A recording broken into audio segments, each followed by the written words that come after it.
The New York Knicks have the worst record in the NBA and will finish the season that way. The season was always expected to be a bit of a write-off with Kristaps Porzingis being out for the year, but the Knicks fans would have expected next year to be a lot better. They would have a top draft pick and Kevin Knox, and then Kristaps Porzingis would return to lead them to the playoffs. But as we all know, Porzingis was shipped off and the Knicks hit a mini reset button on their rebuild. But where the Knicks go from now is completely up in the air. They have a collection of young talent, a high pick in this year's draft, and an enormous amount of cap space. Of all the teams in the league, they have perhaps the most flexibility. They are a blank canvas ready to be painted on. But will the Knicks front office paint a masterpiece, or will they finger paint a picture of their dog? This video will take a look at the range of options and how I think the Knicks should best go about approaching free agency. The Knicks have done a full reset, leaving their cupboards bare and their books clean. But they still have 7 players on their books currently, and in my mind, all of them are positive assets. They have Dennis Smith Jr. on a 2-year $10 million deal, Frank Ntilikina on a 2-year $11 million deal, Kevin Knox on a 3-year $14.7 million deal, Alonzo Trier on a 1-year $3.5 million deal, Mitchell Robinson on a 3-year $5 million deal, and Damian Dotson and Henry Ellenson on 1-year options for around $1.6 million each. All of these deals are very team friendly and keep the Knicks' total payroll below $30 million if they choose to keep all 7 of those players. Plus, all of those deals have team options along the way, allowing the Knicks to turn them down if the players are no longer progressing and they need the cap space. To me, the only player they might turn down this year is Ellenson. At 7 foot tall with a beautiful shooting stroke and decent athleticism, you would think that Henry is the type of player who could develop into a decent bench big. But apart from 2 strong games with the Knicks, he hasn't been able to hit his stride with them or the Pistons in his first few seasons in the league. But at the low rate of $1.6 million, it may be worth it for the Knicks to keep him around and try and develop him into a player. We've seen with guys like Joe Harris that sometimes you just need to be backed in and given time to blossom into an extremely valuable player on a cheap deal. But the really big pieces for the Knicks are Kevin Knox, Mitchell Robinson, and Dennis Smith Jr. The Knicks have all of them locked up for 2 to 3 years on cheap deals and will then have their free agency rights in the case of Knox and Dennis Smith Jr. And all of them have the potential to be long-term players. DSJ is probably the shakiest out of all of them for me. When you watch Dennis at his best, he looks unstoppable, flying towards the basket, shooting pull-up threes, and dishing out assists like the best of the point guards in the league. But the numbers don't lie. Smith can't shoot efficiently, is a turnover machine, and doesn't rebound the ball well for a guy with his level of athleticism. The Knicks will be glad they have 1 more year until his free agency, to get a better look at him and see if they believe he can make the leap in efficiency and consistency required for him to be a great player. Then there is Kevin Knox, who has been one of the more inefficient scorers in the league for a wing this season. This would be a huge problem if he wasn't one of the youngest players in the league at 19 years of age. The Knicks will really value Knox as a long-term player. He can shoot off of the catch, take people off of the dribble, has a pull-up game, and is capable of finishing off all kinds of moves and from all kinds of positions. For similar reasons why people get hyped about Jason Tatum, they are hyped about Kevin Knox. Athletic wing scorers don't grow on trees, and you don't throw them away because they are inefficient at 19. You groom and train them to become more selective and more deadly throughout their career.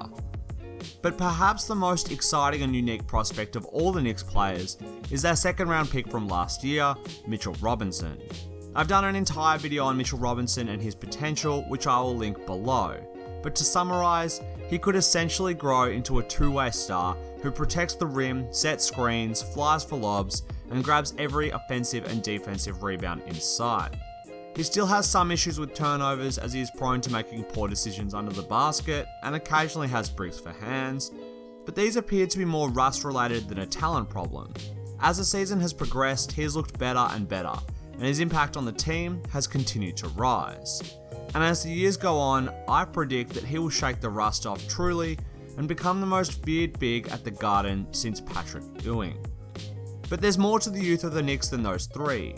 Alonzo Trier and Damian Dotson look to be super solid pieces on teams. Dotson is a pretty lights out shooter, and Trier is a bouncy scorer and creator off of the bench who could develop into a decent starter or a great sixth man. Finally, there is Frank Ntilikina, who I've always been a huge fan of as a defensive player and someone who I believe could develop into a pass-first point guard who can run a team. Admittedly, this season I've been a little bit more down on him as he struggles with injuries and at times looks even more timid offensively. But he is still young, athletic, and has some of the most potential defensively on any player on their roster. And with all their scoring and players they might acquire in free agency, perhaps a pass-first point guard is what the Knicks will need. But regardless of who comes out and develops from this young group, it costs the Knicks very little.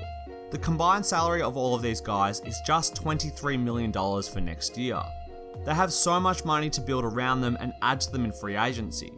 But before we get there, we have one of the most exciting nights of the year in the NBA. One of the biggest events for the Knicks in their offseason will be the draft lottery. The Knicks have the equal highest chance at snagging the number 1 pick and the huge reward of Zion Williamson. But due to the new draft lottery rules, they only have a 40% chance at a top 3 pick and a 52% chance at a top 4 pick. Failing that, it will fall all the way down to the 5th pick. And in this draft, this matters more than usual. Outside of Zion Williamson, it falls into a few clear tiers that are just nowhere close to the level that Zion is at, or even the entire top 5 of last year's draft. For me, the second tier is 2 guys, Ja Morant and RJ Barrett. They both look like great NBA players who will play at a high level for a long time. Morant is a pass-first point guard who knows how to run a team and has explosive athleticism in terms of his speed and hops. And Barrett is a scoring wing who I think will benefit from having better teammates who know how to shoot and not get in the way when he's trying to score in isolation. And then the third tier is guys like DeAndre Hunter, Cameron Reddish, Jarrett Culver, and Brandon Clark, and maybe a few other guys. Although, after those 4, I kind of think this draft might drop off again. The Knicks will be hoping for the number 1 pick, like a kid on Christmas coming down the stairs, praying to see a bike. But they'll settle for a new Xbox, or in the Knicks' case, the 2nd or 3rd pick. Coming away from the draft with a 4th or 5th pick isn't disastrous, but it is far less of a reward for such a forgettable season, akin to opening your presents and seeing jocks and socks. But for the Knicks, they have a flexible enough roster that they could accommodate any of the guys in the top 3 tiers. Barrett could join with Knox to form a scoring wing duo and act as their quasi-point guard on some possessions, whereas Morant would be able to take over the distributing role full time and become the general of that team and bring athleticism and bounce that they have with Dennis Smith Jr. as well.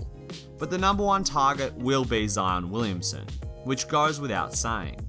And part of me would love the Knicks to get the once-in-a-lifetime talent. They don't have a clear offensive talent who is good enough to commit to building a team around long term. Williamson would be that guy, and the Knicks have the flexibility to build around him in free agency. They would be able to go after bulk shooters in order to give Zion as much space as possible to operate. But the odds of getting the number 1 pick are just 14% for the Knicks, and while everyone in the organisation will be hoping, they'll also be working relentlessly on their very clear, very important free agency plans. Kevin Durant to the Knicks rumours have swirled around the league since just his 2nd season with the Warriors, but the Porzingis trade made it very clear that the Knicks had huge free agency plans in 2019 that extended beyond just KD.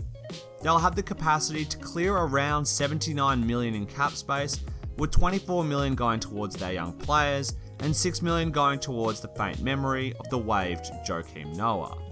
But then there is the cap hold of that pick, which will be somewhere between $4.5 and $6.8 million. Plus, they would have the cap holds of the minimum roster spots, leaving them with a likely cap space of around $70 million, give and take a little bit either way, depending on some of their decisions. But it would give them the war chest that is close enough to being able to sign Durant and another max free agent this summer. Durant's maximum offer is $38.15 million, and the max of all other significant free agents is $32.7 million, meaning that the Knicks will need $71 million in space in order to sign Durant and a guy like Kyrie, Jimmy Butler, or Klay Thompson. But doing this will essentially cap the Knicks out, and they'll have to pitch the huge stars that their youth is enough to surround the 2 stars and compete for a title. The dream of Kyrie and KD appears a little bit fanciful, but the two are best friends and both seem like the kinds of people who might be lured by the bright lights of Madison Square Garden. But the Knicks have loaded up on cap space before and have failed to make it work. After swinging the fences for LeBron and Dwayne Wade in 2010, they settled for Amari Stoudemire on a massive contract, and it didn't work out. For me, Jimmy Butler, Klay Thompson, Durant and Kawhi Leonard are definitely worth the max. But guys like Boogie Cousins, Kemba Walker, Chris Middleton and Tobias Harris give me pause for thought. Do you really want to commit 30% of your salary cap to these guys for 4 years? Are they really going to bring you that championship or even just some playoff success? Durant and Kyrie would. But if they don't get them or the other studs that I mentioned, I think the Knicks will need to settle, regroup and prioritise on getting solid players on team-friendly deals to preserve cap space and flexibility. They simply must avoid contracts in the vein of Tim Hardaway's $71 million deal and Joakim Noah's own $72 million deal.